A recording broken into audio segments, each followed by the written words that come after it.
Salut, juste vous montrer un petit peu le comportement des esturgeons.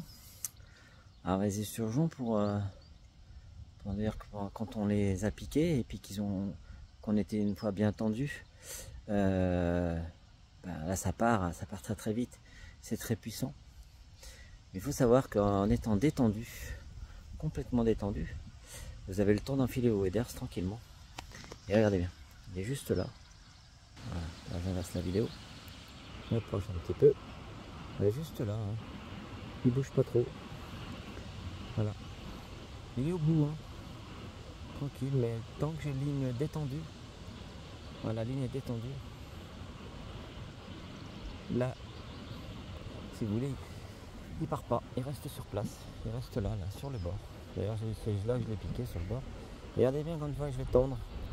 Là, il va partir très rapidement. Déjà, c'est très très lourd, hein.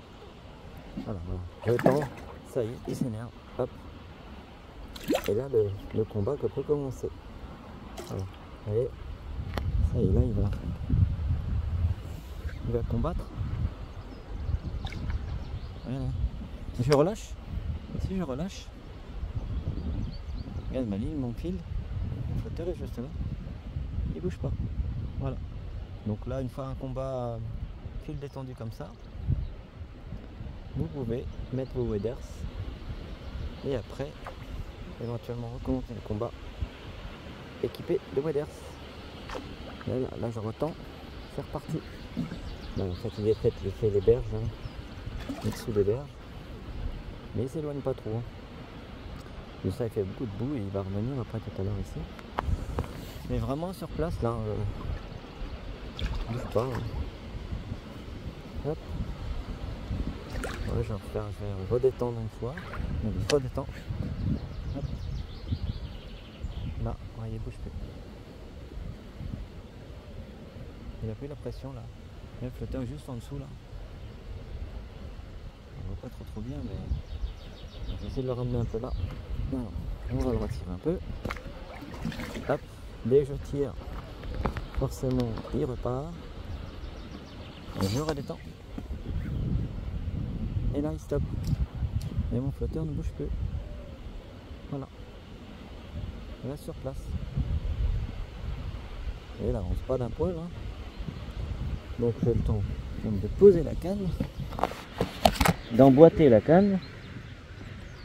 Que là pêche en bordure. Donc là je retends. Voilà.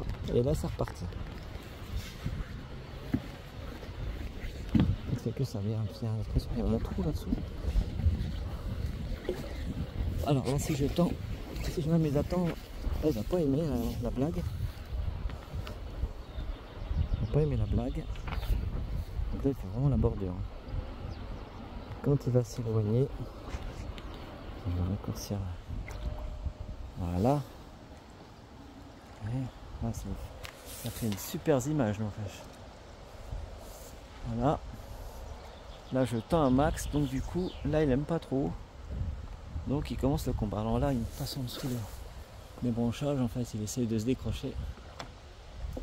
Voilà. Hop. Oui, il fait la bordure, hein. Il bouge pas de la bordure.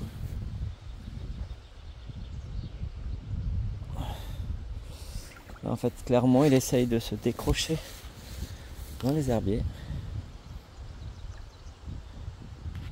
Alors c'est une petite astuce que j'ai découvert il y a un petit moment déjà. Il me permet effectivement de... Alors plus vous bridez, hein, parce que quand vous avez des sacs vraiment tendus, plus vous bridez, plus votre poisson il va faire de même. Voilà. Là, je vais essayer de brider un maximum et regardez bien. Je bride là. Il va pas aimer la blague. Et là c'est lui-même qui va me montrer. C'est lui le patron.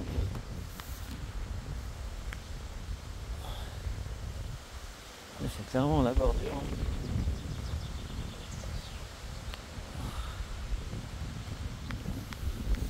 Et ça fait 3 fois que je le pique à 30 cm du bord. avec 10 cm, 15 cm de fond. Limite on voit presque voir son dos.